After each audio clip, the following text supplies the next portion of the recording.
Welcome back to the show for number 8, Ashlee. Hello. I was just talking about you with Mel. Mel has been on my show a few times. She's from Canada. I don't know if you know about her, if you watch her episode, but she got in trouble for sex trafficking her friend when she was giving her friend rides and her friend was giving her rides, and prostitution's legal in Canada, but sex trafficking's not. So if you're giving somebody a ride, then it's trafficking, you know the drill. And so she got caught up in that scandal. And she had actually, when I had her on the show, it was a couple months after you were first on my show. And because we looked it up because she has her own podcast now with her friend. And so I was teaching her something about YouTube. And she was like, yeah, I watched one of your early episodes. And I was like, which one? She was like, girl, I think her name's Ashlee. I'm like, Ashlee? I'm like, the one that shit her pants. And we, her friend that has a podcast with her actually adopted one of her kids when she was in addiction. And now they're good friends. And they have this podcast, but she's a normie. Her friend's a normie. So I was like, oh, do you know what it is to beat a dealer? And she was like hit? And I'm like, no, not hit. And so we explained what beating a dealer is. And then we explained how, you shit yourself on the way to beat your dealer. And I was like, yep, that's Ashlee. I said, I'll be seeing her soon. What is your official sober? Because I say clean date, you say sober date. Ashlee and I not argue, but we talk shit because I do NA and I do AA. Ashlee does AA. So she likes to talk shit and send me like NA is bad memes all the time. Not that NA is bad. We just do things a little differently. Sure. So what's your my sobriety date now is October 16th of 2023. Okay, so you got a little over 2 years. No. On 2 years this year, this October. Yeah. Coming up on 2. Mm-hmm. I feel like your birthday's around then. My birthday is October 1st. That's what I thought, because mine's September 29th, and I felt like we had like right around the same time our birthday. Yeah, we did one of your episodes that came out on your birthday. The second episode. Okay, yeah. You were like mid-September, my first season. And then we finished, and I was putting it out, and you were like, I need to talk more. And I was like, what? And you're like, I have more to say that I didn't say. And I'm like, okay, let's do another episode. Fuck it. And then I released that one on your birthday, I think. I think I remember that. And then you did a third episode a couple days later when it was like a panel. Yeah, yes. You did like 3 in a month. Like you just kept popping up. It was the Ashlee and JD show for like a month. I just love to be able to talk, and like I feel like I can accept my past and the things I've done, and I can like look back on it now and laugh and know that like that wasn't really who I am. Like I do some crazy stuff, and I can admit that. And I think sometimes other people need to hear that to know, I know everybody's done some crazy stuff, so they need to hear like, what this girl's going to say, I've done this. And then they might hear my story like, okay, wow, maybe I haven't done anything that bad. You know what I mean? So yeah, I'd love to talk about it. I not like love to talk like romanticize or whatever, but I love to tell my story and, But it's almost easy to romanticize though our addictions, especially like you and I both were opiate addicts. Mm-hmm. And you and I both loved the same method of getting high, of snorting. Mm-hmm. Both you and I never used a needle, and I was talking to Mel about it, like, not that I think that one's better than the other, or, because I have plenty of friends that used needles. And doesn't make one person or one my addiction. Oh, I wasn't as bad as you because I never put a needle in my arm. Like that doesn't mean shit. And I know you feel the same way, but it was easy for me to romanticize the act of snorting something. Like the whole like ritual type thing you're saying? Yeah. Yeah. Like I had different, I don't know about you, but I had different rituals that I would use to I want to say I had 3 different rituals that it depended on what I was doing, would depend on, how I would go about. I'm not sure because I did a lot of pills and you were doing, heroin. So yours was already broken up. It came in chunks and I could Did it? crush it real quick. Yeah. But it was much simpler than a pill. Yeah. Yeah. Because I would either have to, use a dollar bill and, break it up with a lighter. That whole trick. That was how I initially started. And then if I was driving, I would drop the pills into a straw and chew on the straw and then just snort it out of the straw. That's genius. Like bend the straw in half and then drop them in and then chew the side of the straw and then straw it. That's what I was driving. And if I had enough time and I had no dollar bills, you get a spoon, a metal spoon, and just crush it with the spoon. Yeah. But those were my 3, but the whole card and you make the lines and having the straw cut. And, for me, it was a straw. People use bills, but I used the straw all the time. And McDonald's straws were always the best. Is that so weird? Like you find stuff like that? Like, no, McDonald's straws are like superior for snorting. Yeah, they were. They don't break as easy. 7-Eleven straws were so flimsy and they broke all the time. My thing was like when I was like my worst of my worst, like when I was doing heroin and to have it readily available all day, like I would purchase in the morning, I purchased 3 grams and I would crush it all up and have it all like in a bill, all crushed up, ready, and fold my bill up and I'd be ready to go for the day, Most of the time I'd just keep a bill rolled up and keep it in my wallet. And then whenever I needed to get high, I just boom, unfold my bill, pull a little off to the side, do a little.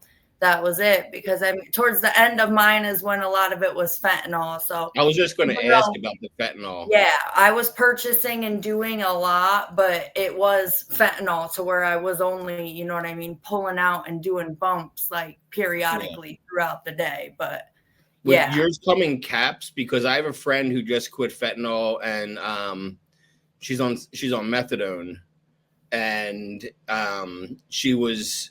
came in like not pen caps but like caps, like a capsule. Yeah. I've heard of that, but no, I never had anything like that. Mine was just some dope boys tied in a corner baggie. It was like, yeah, that was what I got. Yeah. And so that was it a lot scarier doing the fentanyl over doing heroin? Knowing what you know about harm reduction, did you feel like this could be it at any time? I feel like back then when fentanyl was just becoming a thing, I was like semi scared, you know what I mean? Like there were people the overdoses were starting with the people I knew. So I was always scared because like sometimes people would hear that like, oh, somebody died off this dope. So everybody's like, oh my gosh, that's really good dope. And I want that dope. Like I was like, I don't want to die. Like I just, you know what I mean? So I guess I was kind of cautious with this recent relapse that I had come back from. I had started out with pain pills. I thought I was smooth doing that. I do it one day and then didn't do it again for a week. So I'm like, okay, I can party again. And then, it was like slow. It progressed slowly, but I got back to exactly where I wanted to be. You know what I mean? Yeah. I knew the high I wanted. And when I got there, it was actually, I can remember the first time I purchased heroin. And I had agreed to do it because I felt like it looked like the heroin I was buying at one time. Like, and when I did it, like, it just, the way it looked, the way it crushed, the way it tasted. And maybe that was my brain, like, tricking me, like, hell yeah, girl, this is what you've been looking for. But like, that's what I had initially gotten, was I felt like it was classic heroin. I mean, and maybe it was, maybe it wasn't. I don't know. I can remember that first batch I bought. I didn't test it. After that, when I started getting, I couldn't go to the regular person I was going to, so I was kind of having to use other resources and branch out.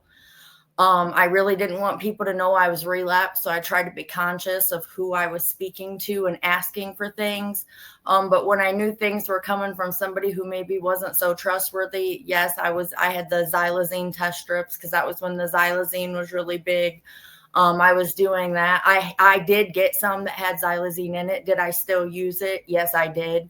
Was I more, okay, I'm going to do a little bit less of this stuff, that's what I did. But yeah, Yeah, because the xylazine. I wish the harm reduction stuff was around when I was first using, like before I got sober for my first time. Harm reduction really wasn't talked about. Because you and I initially got sober around the same time in 2018, right? Yeah. I haven't touched opiates since April 24th, 2018. Hell yeah. What was yours? Because I remember we talked in 2021 and we both had a few years. What was that one? Damn, now I got a couple recovery dates. I don't even know. Yeah, I know. I got a few. I got quite a few recovery dates now. Oh, that was August 7th, okay. I believe. Okay. Yeah, so I knew we both were in 2018 at one point. Like I said, we've been friends for 4 years now. And yeah, the xylazine people don't know what xylazine is, and that shit will fuck you up. That's horse tranquilizer. Mm-hmm. People are using horse tranquilizer, and I was talking to somebody about it in my NA meeting the other night. We were talking, and you do AA in person, right? Yes. And I do NA Zoom, because there's no NA in my area. And so what we do is there's a parking lot, and what happens is the meeting will end at 10 and then people will log off. But if you're like a home group member like I am, or if you just want to stick around and shoot the shit, sometimes me and this one dude, this old timer, a couple weeks ago, we talked until 10:45, just bullshitting back and forth, movies, TV shows, music, recovery, the whole nine. And I host on Thursday nights, and my co-host that shares the screens, like all the slides, she hung out after the meeting, and we were bullshitting, and we ended up talking about xylazine. And I was like, yeah, that kind of started out of Philly, where I'm from, in Kensington, and how like I've had two girls on the show from Kensington, one I grew up with and one that I met through a recovery group on Facebook, and one of them lost their foot and one of them lost their arm. And, because of it shooting it up and eating away at your skin. And, the one girl could see her tendons in her arm through her skin, of her bones and her tendons through her arm, because it ate away so much of her arm. Yeah. Like, it's not meant for 200, 250-pound people. It's meant for giant fucking horses. Yeah. And it does everything that an opiate would do to you, like suppress your respiratory system and all that. And that's why you're getting the high from it. But Narcan can't bring you back because it's not an opioid. So, and the worst part is, if once you cross that bridge of like fentanyl to xylazine, and you're like, oh shit, I'm withdrawing right now, I'm gonna go get some fentanyl and I'll feel better. No, you're fucked. You got to get xylazine again, because that fentanyl is not going to touch that xylazine withdrawal. Yeah. And things are a lot like,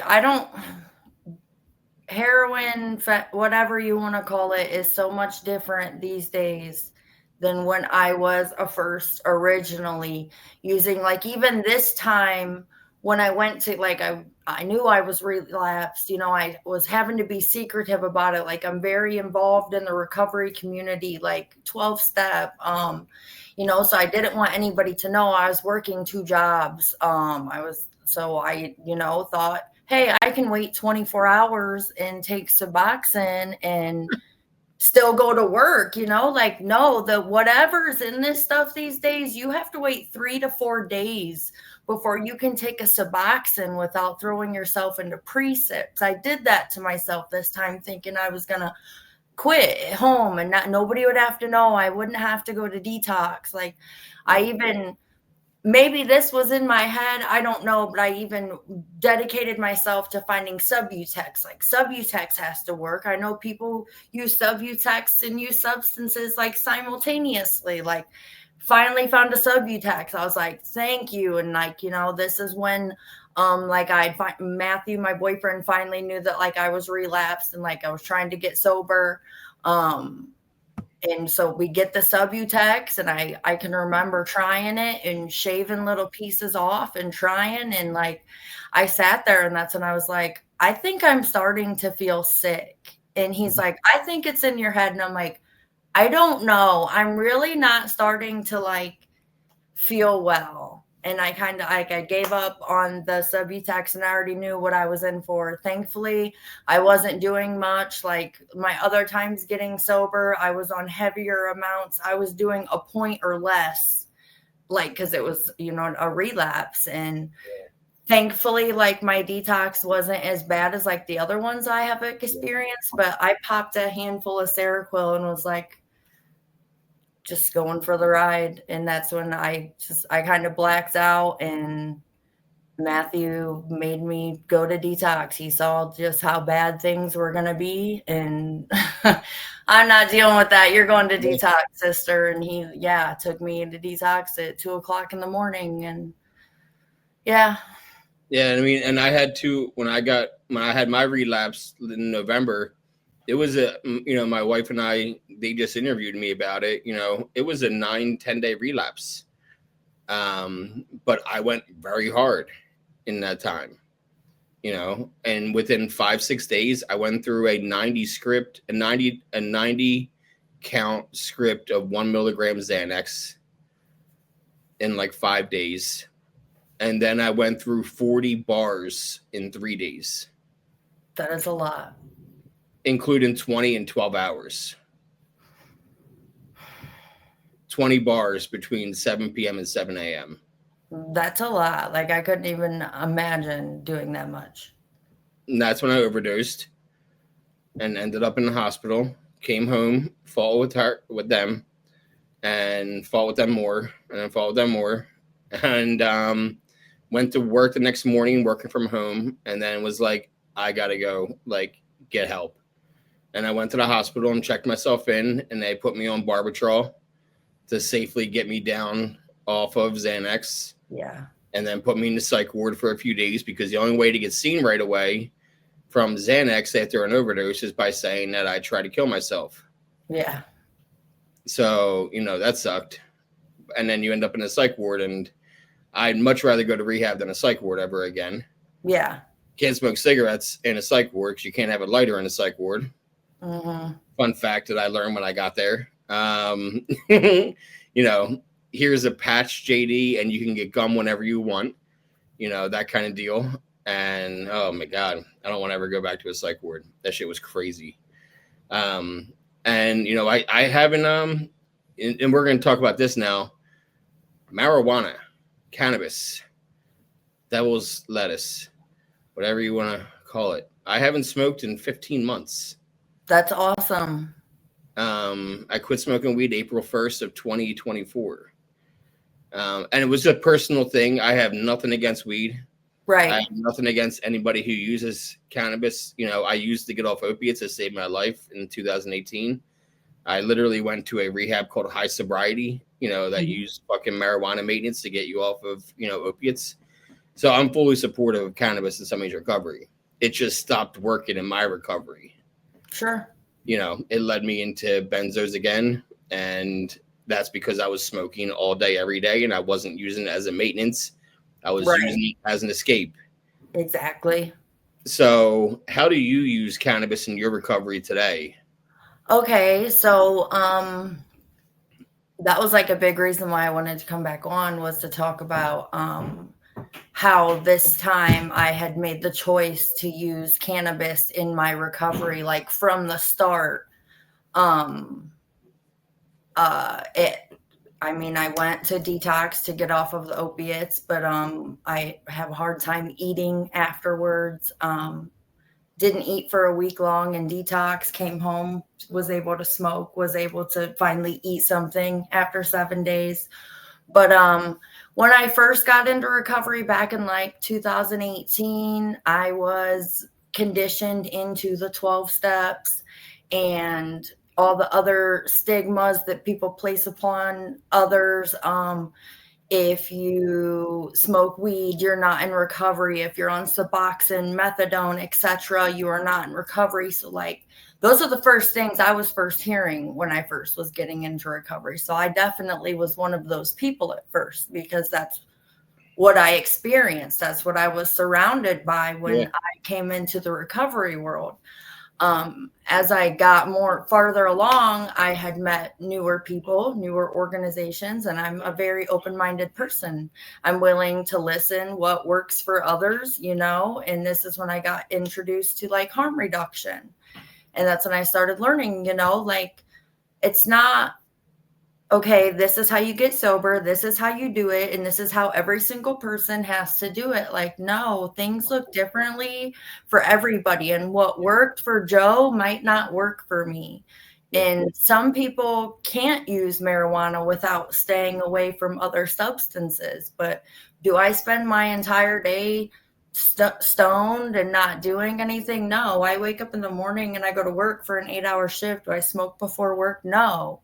Do I go to work and do my job? Yeah. I come home, and then in the evening when I'm relaxing and trying to decompress for my day, that's when I enjoy smoking.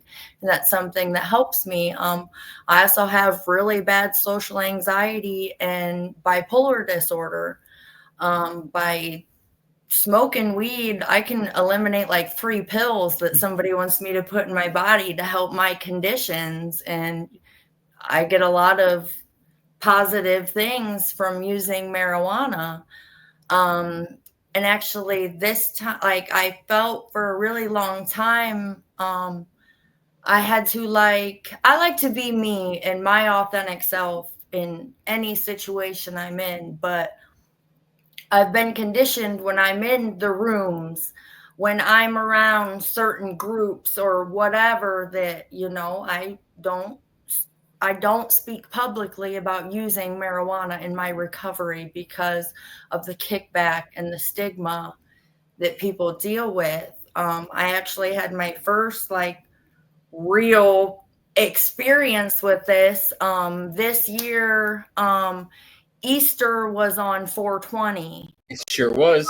I shared a video on my private Snapchat that doesn't even have that many people on it. I do nonprofit work, and I do a lot of my advocating on Facebook. I added you earlier, actually. Okay. I don't discuss my marijuana use on my Facebook and such, but on my personal Snapchat, I had shared a video for my memories of a bong. Me smoking a bong I had gotten for Christmas years ago. Well, at this time, I was on a flyer to speak for Fentanyl Awareness Day in my area.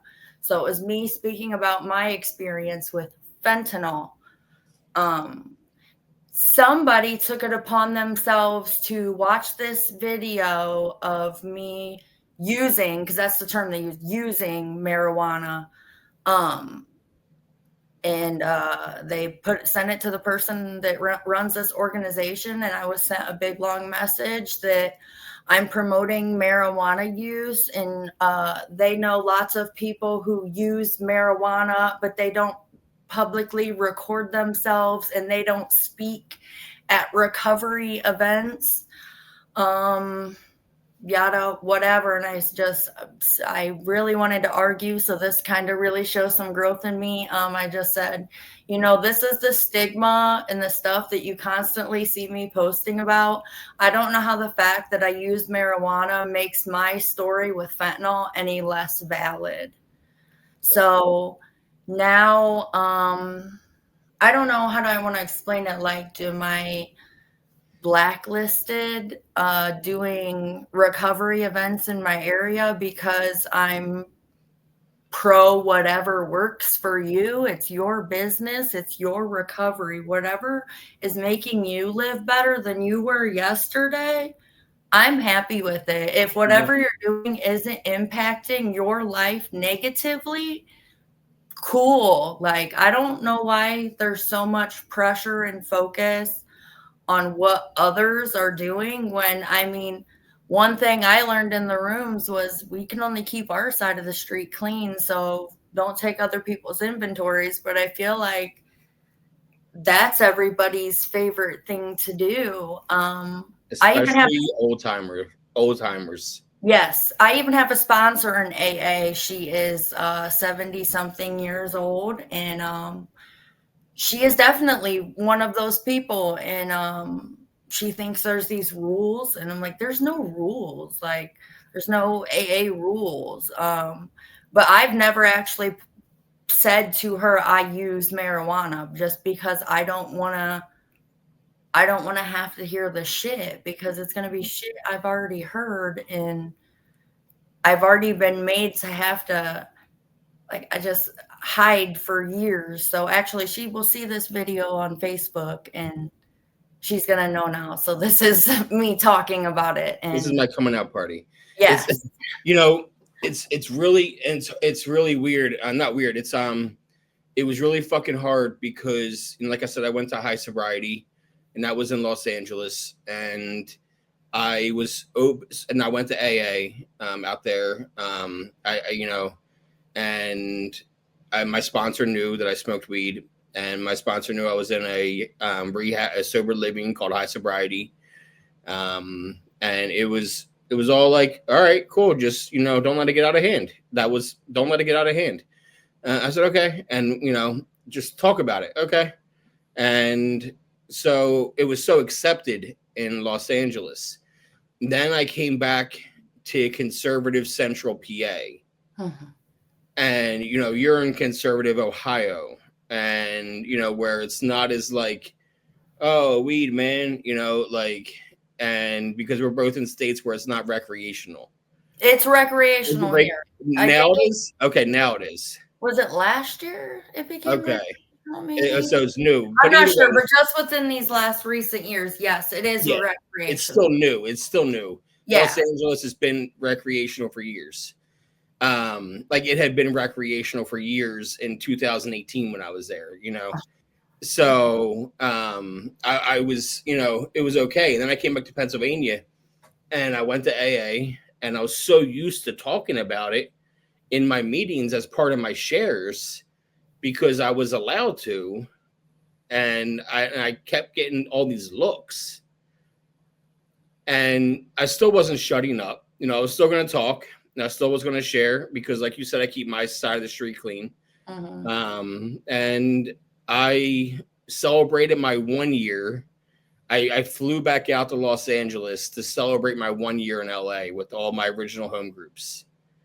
And then I came back and I tried picking up a 1 year in my home group in Hershey. And they did not want to give me that coin. They literally said, well, you smoke weed. Like, no, like what? Like, they literally like, we're going to give it to you because no one can say you're not sober, but you're not sober. Right. And how harmful and hurtful can that be to certain people? You know what I mean? This was like just a little bit more sensitive. This was like April 29th of 2019. Guess what I did on May 25th on my 13th month anniversary? I drank. I stopped going to AA. And within 3 weeks, I bought a 6-pack and I drank. Because somebody already made you feel like you were dirty. I'm already not sober. What's the fucking point? Exactly. Maybe I'm not really an alcoholic then. Mm-hmm. I'll buy a 6-pack. And, if you're familiar with, and Ashley will get this, if you're familiar with AA, they say you have to finish every drop. An alcoholic finishes every drop. So I bought 6 and I poured 2 out and I drank 4 because an alcoholic wouldn't be able to pour 2 out. But only an alcoholic does a fucking test like that. Let's be real. But I poured the first 2 and I drank the other 4. And to prove that I was an alcoholic. And then I drank for 9-10 months. Mm-hmm. It turned into a 6-pack, turned into a 12-pack, turned into a bottle of Jack Daniels, turned into once a week, turned into wine, turned into 3-4 times a week. And then I woke up on Leap Day, 2020, February 29, 2020, hungover as fuck. My wife's hungover, I'm hungover. And I said to them, like, either I need to drink right now, it's a Saturday, I need to drink right now, or we need to quit. And we both haven't had alcohol since then, and both quit that day, and COVID shut down everything 2 weeks later. And strap on in, there's no meetings, just us getting through this shit together. Let's just get weed. The dispensary's open. Let's just get weed and we'll smoke we'll smoke weed. Isn't that crazy? That's an essential business too. Yeah, I know. It's fucking wild. It's wild. We both had our med cards, and and I quit smoking weed April 1st of last year, and then my wife quit smoking weed October 1st. 6 months to the day, my wife quit smoking weed. So we both within 6 months of each other without smoking weed. But yeah, people, there's that stigma still. It's 2025. And there's still a stigma around being in recovery and using marijuana maintenance. And like you said, it's so harmful to people, especially early in their recovery. Mm-hmm. When I say early, I mean 5 years or less. Let's be real. I mean, you're still like trying to figure your shit out in the first 5 years. Yeah, like I'm thankful that I feel like it takes a lot to hurt my feelings sometimes. And I'm really good at taking what I want and leaving the rest. Like I have said, I do attend an AA meeting. It's a women's group that I go to every week. I dedicate one night to go to that. But yeah, I will take what I want and leave the rest. I was actually just told this is a new rule in AA. Did you know that after a year, you can only celebrate like yearly? You're not allowed to announce, hey, I have 18 months today. You're not allowed to be happy about that. Like if you have a year or more, it's yearly after that. I wasn't aware that that was a rule. I thought we could just celebrate whatever we wanted to celebrate, but that's step on into my Zoom meeting sometimes out of Santa Cruz because it's so fun. I host on Thursday nights and I co-host other nights. I co-hosted last night too, covering for somebody. And we'll go through the readings. We have 6 daily readings. I do 7 nights a week in this meeting. In the last 7 months, I've missed 3 meetings. That's it. I do 7 nights a week, 9:00 at night, and I love it. And it's a great group. Everyone's kind of chill and laid back because it's out of California, so people aren't get clean or die. It's not like a bunch of old heads like that shit. And we'll do the slides, announcements, news, current, that kind of thing. And then we do, all right, well, if you're in your first 29 days, 0 to 29 days, newcomer, raise your hand and, announce yourself in your time. And we encourage, if you're at 2 days, announce at 3, announce at 4, announce at 5, announce that shit every day. We just had one. I remember this girl came in at 0 days, high in the meeting. She introduced herself and didn't talk. And she just celebrated 30 days yesterday. It's fucking awesome. And it's really cool to see a lot of these people getting their time together. There's a few people like that now. They're up to 60 days and all that shit. And they're there every night. And then there's then we do, okay, milestones, 30 days, 60 days, 90 days, 6 months, 9 months, a year, 18 months, 2 years, multiple years, decades. And then we say, or if you just want to announce your time and just check on in, come on in and announce where you're at. Sure. And people be like, oh, I'm at 19 months today. Or, I'm at 4 years and 3 months today. Or I'm at 2,900 days and 50 days, Yeah. There's no, like, people are just like, just checking in. Right. And if know? you're happy with whatever day you're at, whatever month you're at, I'm Yeah. fucking happy too, dude. So that's just. Yep. I'm a day 100. I think it's a cool milestone. Like a couple weeks ago, I raised my hand to say I'm at 6 months without a cigarette. Whatever. Yeah. It's just something I'm proud of that I want to announce. Yeah. I did it 1 year for gambling the other day. I'm not in GA in this meeting. I'm in NA. And I said, I have 1 year without a bet today. That was last Saturday. And I announced that shit in NA. And, that wouldn't have flown. AA is way too strict for me. Of like, they have a lot of like, and I appreciate AA getting me off opiates. I do. Mm-hmm. I will always, I talk about when I talk about AA, I don't like really ever put it down. I'll do it with you, just to bust your balls. But like, AA got me off opiates. But the problem is when I relapsed with benzos after my dad died a couple years ago, and April 1st of 2024, I was like, all right, I'm quitting Valium and I'm quitting weed. And like I said, I haven't had a drink since 2020. But I was like, I know where to go, and it's go to AA because that's where it got me sober before. And I went, and I was putting in the time, and everything was fine. I was going every day at noon. 7 days a week, I was going in person at noon. And after about 3 weeks, one of the old timers finally said, like, hey, you got to watch what you share. And I'm like, what are you talking about? He goes, you're sharing about drugs a lot. And this is AA. And in our readings, we say, confine your speech to alcohol and how it pertains to alcohol. And exactly the reading meetings like that. But there's good ones that are like that. And then there's some other ones where like I could be like, hey, I'm Ashlee and I'm an addict. But I was one who always respected that program in that aspect and said, hey, I'm Ashlee and I'm an alcoholic. If that's how you want me to introduce myself, that's how I'll introduce myself. But when I'm speaking and sharing, whatever my experience is with, I would say, my substance. That's what I would say, because guess what? In the big book, there's drug use too. So I would always like to refer to that, how like downers, sedatives were used, LSD was used, like. So let's not forget that drug use is in the big book. So, yeah.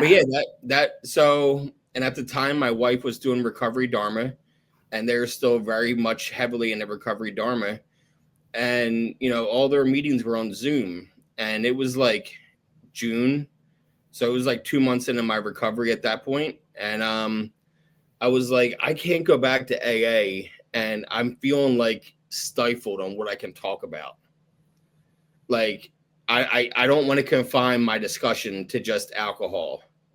I want to be able to talk about not being able to smoke some fucking weed and not being able to take pills. Like, I feel like I need to talk about it more openly because it's so fresh and so like in my face that I got to work on. And so I was like, you know what? Like, I've been at NA meetings back in the day when in Los Angeles, I was going to NA too. And I remembered in one of their readings, it's in How It Works in NA, it says in one of the paragraphs that alcohol is a drug, period. Literally that line. Yeah. There's no distinction between alcohol and alcohol is a drug, period. Don't be confused. Just because you're getting off drugs doesn't mean you can drink alcohol. There's no difference.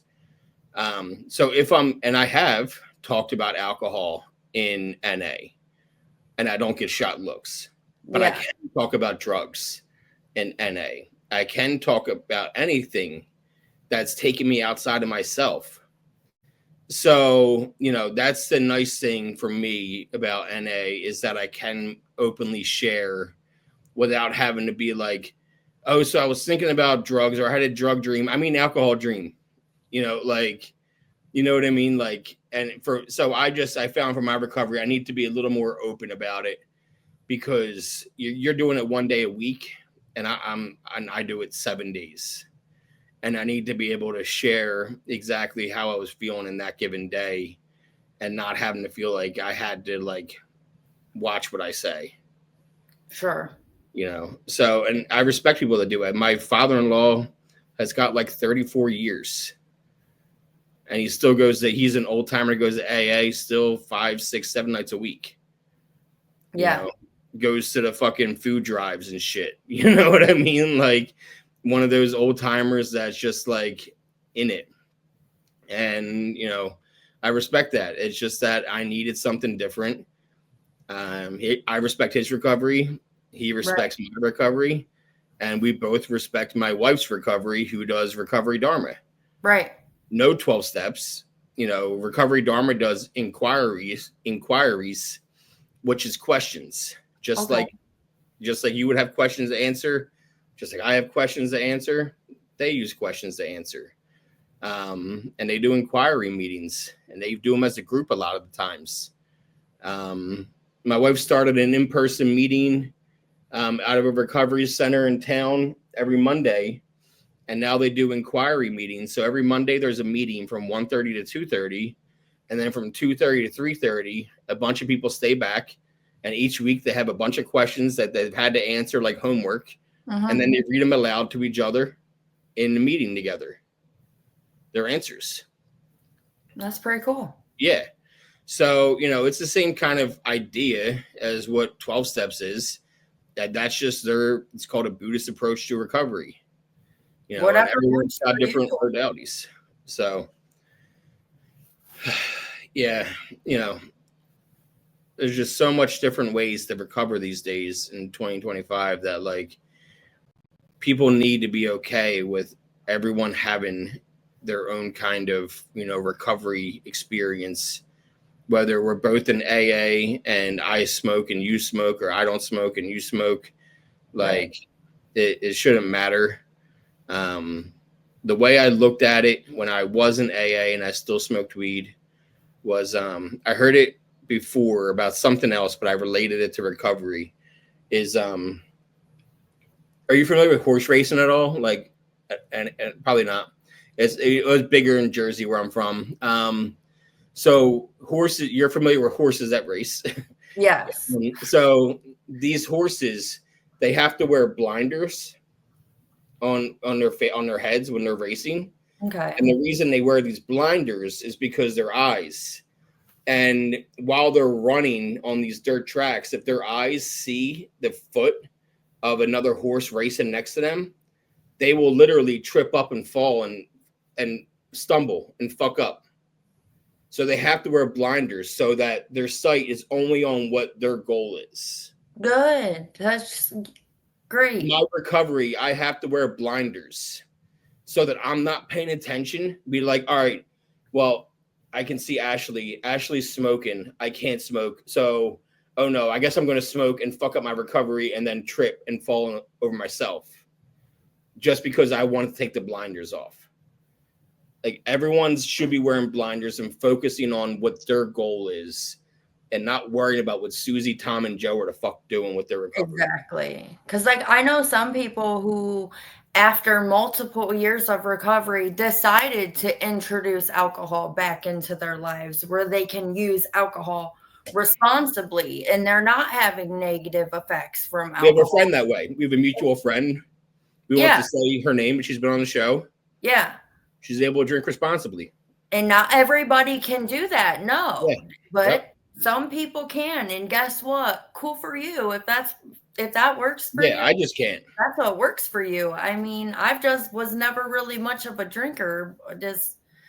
That was in high school until I met drugs. And then the love of my life was substances because I grew up with an alcoholic father. So that's probably why I was like, no beer, just heroin for me, you know. Yeah. But you know what's crazy though is, and it comes back. This is why I won't drink again. So like I was introduced to alcohol first at 11, and then I became an alcoholic daily drinker at 12. And you know, swigging alcohol liquor at night, not like going out partying, but like have a bottle of liquor in my bedroom, taking swigs and falling asleep. That's almost every night. And I was a partier in high school, partier at 21. Mm-hmm. And then 2 weeks after turning 22, I was introduced to opiates. And I was like, fuck alcohol. What is alcohol anymore? This is what I want every day. And then like that was 2008. So 7 years later into my addiction to opiates, my fiance died. And I was still using opiates, but it wasn't enough. And I was like, I know what'll take away this pain is if I get fucking hammered. Yeah. So I was doing the opiates because of the withdrawal. Mm-hmm. But I knew as a way to suppress my feelings was I had to get drunk as shit. So that's why I'm an alcoholic. And that's why I won't drink again. Is because I drink to escape. Right. And not to have a good time, you know. And when I first got clean, sober, whatever the fuck you want to call it, in 2018, I had my brother who was a normie, my sister, normie. They both can outdrink me. You know, my brother-in-law, they all can outdrink me. And my brother was like, "Am I an alcoholic? Because you're an alcoholic, and like I can drink you under the table." And I'm like, no. It's not the amount that you drink that makes you an alcoholic. It's the reason you drink. Yeah. You drink to have a good time. I drink to black out and not have to think. Yes. That's why I'm an alcoholic, and that's why you're not. Mm-hmm. And he was just like, oh, okay, good. Like, you know, good. God, I'm not like you. Thank God. I'm not like you. But it's awesome to catch up with you, as always. Always a pleasure. Number 8, I'm sure we're not done yet. There's always going to be more to talk about in recovery. Always. And I'm never going anywhere, even though I take time off sometimes. Yeah. You know, need to reset the battery because you know how hard I go once I start going. Yeah. So and we all have to do that because, you know, I do a lot of like outreach work and stuff like that. And I have definitely overextended myself plenty of times. And I've learned the times when I've taken on too much, the times I need to sit back and take Ashlee time. So I get it. have you ever thought about doing like an outreach for people that use marijuana maintenance so that you can kind of find your crowd? Like, okay, like a lot of the outreach I do is like, I do the naloxone. I have Plan B. I have fentanyl and xylazine testing strips. At one point, I've done clean use supplies, pipes, syringes, etc. I don't know. I'm kind of trying to find like my tribe, I guess, with the whole marijuana maintenance recovery. I actually just joined this group called Cali Sober. They're super big on Facebook. The dude's like out of Utah, I think. So I'm starting to get on there. I'm meeting a few people. And I mean, I don't know, maybe something will come of around here, but I really don't know. I'm in a stigmatic community. Like we just started accepting people being on Suboxone is sober like 2 years ago. So Yeah. it's a little bit slow. But I mean, I know I'm living a good life. I work a full-time job. I'm a supervisor. I have an income. I don't sell myself to get marijuana. I'm not sick without marijuana. You have a good relationship. Yeah, I have good relationships, like with my family, with my boyfriend, you know, like Your dog has food. yeah, and he's loved like a spoiled child. So, you know, my life is very good and I can't complain. And marijuana is not impacting anything negatively besides the things people have to say. But like I said, good thing I'm just strong-minded and I don't really I can let things roll off my back. And well, I'll leave it at this is my last thought, and you can chime in before we end it, is everyone thinks they know what the first step is in recovery. Everyone has heard their entire life, well, the first step's admitting it, and they don't know there's a semicolon. they don't know there's another part to that first step.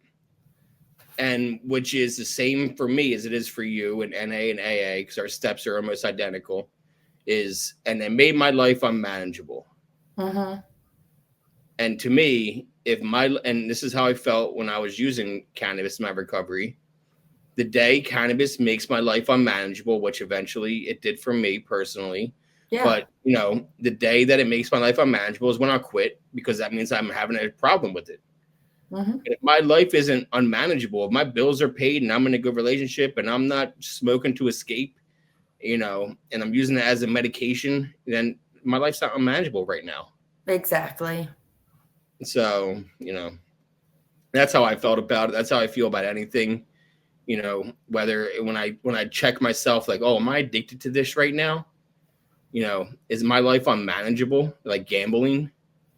Yeah, my life was unmanageable because I was gambling too much. Yeah. So I got myself into Gamblers Anonymous. Yeah. Simple as that. And I haven't bet in over a year now.